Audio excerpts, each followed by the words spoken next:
Olá, meu nome é Rafaela Barbosa, sou orientada pelo professor Rafael Braga e vim trazer o projeto sobre a abordagem dos participantes, coleta de amostras, armazenamento e processamento para a posterior utilização em estudo clínico in vitro com pacientes infectados com o vírus SARS-CoV-2.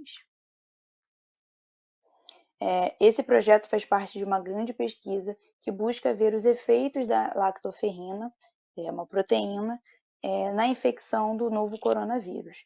Então, vou iniciar essa apresentação falando um pouquinho sobre esse vírus, sobre essa proteína. O novo coronavírus, é um vírus de RNA senso positivo, não segmentado. Ele possui diâmetro entre 60 e 140 nanômetros. Ele ficou bastante conhecido devido à pandemia mundial que ocorreu, iniciada no ano de 2020. No Brasil, atingiu um número expressivo de casos, aproximadamente 34 milhões de casos, atingindo mais de 600 mil óbitos. É um vírus que, devido a partículas serem muito pequenas, chamadas de aerossóis, ele possui uma disseminação muito relevante, muito importante, ocorrendo através do espirro, da tosse, da fala de pessoas contaminadas e também por meio do contato de fomites contaminados.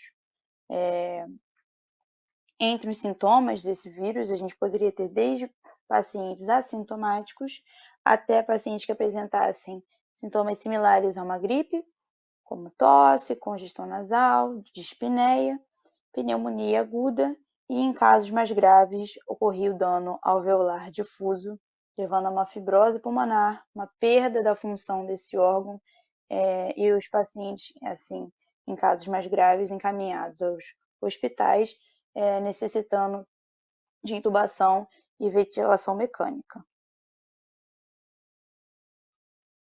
Em relação à lactoferrina, ela é pertencente à família das transferrinas, é uma glicoproteína monomérica e, como o próprio nome diz, lactoferrina, é uma proteína ligadora de ferro. Ela é encontrada em diversas secreções de mucosas, fluidos pancreáticos, sêmen, saliva e, como também parte do nome, lacto. Então, também ela é encontrada no leite materno. Possui ampla aplicabilidade imunológica, é uma proteína que já vem sendo estudada sobre os seus efeitos, seja em infecção bacteriana, seja em infecção viral, devido à sua capacidade tanto de interação com o hospedeiro, na ativação do sistema imunológico, tanto quanto a sua interação com o patógeno invasor, que bloqueia a infecção. A sua atividade viral, como o nosso estudo ele tem como foco o coronavírus, então a sua atividade viral já foi comprovada com outros vírus, que afetam também as vias aéreas, como o vírus sincicial respiratório humano, o rinovírus e o vírus da influenza. Novos estudos, sobre a lactoferrina e o SARS-CoV-1 despertaram esse interesse, na hipótese da interação entre a lactoferrina e o novo coronavírus. Então, um dos estudos demonstrava que a lactoferrina ela tinha uma função inibitória da atividade viral, porque aumentava a atividade das células natural killers, e com isso estimulava a agregação e adesão de neutrófilos. Outro estudo também demonstrou a ligação a HSPGs. Dessa forma, a lactoferrina possuiria um papel protetor por evitar a infecção, ela bloqueava a infecção do SARS-CoV-1. E ainda um terceiro estudo demonstrava a ativação da resposta imune adaptativa pela citocina. Nós sabemos que as citocinas, em um ambiente de resposta inflamatória, de invasão, elas estimulam a atividade das células pertencentes às respostas imunes adaptativas, como os linfócitos, e foi visto que a lactoferrina ela estimulava a tradução e a liberação de interleucina 1 alfa, beta, interleucina 6, interleucina 8, fator de necrose tumoral e interferon alfa e beta, sendo também uma proteína participante dessa resposta imune. E qual seria o objetivo, então, desse projeto? O objetivo principal seria a obtenção da amostra de 90 voluntários. É um projeto que se trata em 3 estratos, sendo pacientes saudáveis, agudos e convalescentes, e o objetivo no total seriam alcançar 90 voluntários. Entre os objetivos específicos seria a busca dos voluntários, a aplicação do termo de consentimento livre e esclarecido, TCLE, organização da logística de coleta e armazenamento de amostras. Afinal, esse projeto foi desenvolvido em um momento de pandemia, onde era um quadro novo em relação à saúde, e essa logística ela também era algo novo que deveria ser implantado. Além disso, a obtenção de células mononucleares do sangue periférico, essas células seriam encaminhadas para as próximas etapas do estudo clínico. Em relação à metodologia, ela é dividida em 4 partes principais: a seleção dos participantes, a aplicação do termo de consentimento livre esclarecido, a coleta de amostras e a obtenção das células mononucleares do sangue periférico. Em relação à seleção de participantes, alguns fatores os tornavam elegíveis e não elegíveis. Então, após a divulgação de informações e a manifestação de interesse, alguns fatores eram importantes para a seleção desses participantes, como a idade entre 18 e 50 anos, ambos os sexos poderiam participar da pesquisa. Em relação a pacientes agudos, o diagnóstico molecular deveria ter sido realizado até 10 dias da data da coleta. Em relação aos pacientes convalescentes, o diagnóstico positivo até 30 dias, até o dia da coleta. Pacientes saudáveis deveriam ter um teste molecular negativo até 5 dias até a data da coleta. Alguns fatores eram muito importantes também, como a transfusão de hemocomponentes nos últimos 60 dias, infecção pelo vírus do HIV, HBV e HCV. Esses fatores eles vão entrar na parte dos critérios de elegibilidade, um questionário que é anexado juntamente ao TCLE. E por falar no TCLE, é um documento onde é explicado o consentimento livre e esclarecido do participante, e ele contém todas as informações relacionadas ao protocolo do estudo, aos riscos e aos benefícios. Ele deve possuir uma linguagem clara, objetiva, de fácil entendimento. E ao fim da leitura, todas as dúvidas que surgem pelo participante devem ser retiradas pela equipe de pesquisa. E se houver o desejo de prosseguir, esse documento é assinado e uma cópia é entregue ao voluntário. Na coleta das amostras, como eu havia dito, são 3 extratos, então temos pacientes saudáveis, com o objetivo de 30 voluntários e é realizada somente uma coleta. Pacientes agudos, também 30 voluntários, porém em 3 etapas, e pacientes convalescentes, também 30 voluntários em coleta única. Em relação à obtenção das células mononucleares do sangue periférico, o PBMC, ele era obtido a partir do sangue total coletado, a partir da técnica de diferentes densidades com o uso de Ficol, de acordo com as instruções do fabricante. Há centrifugação em várias etapas e o plasma é alicotado e estocado a menos 70 graus Celsius.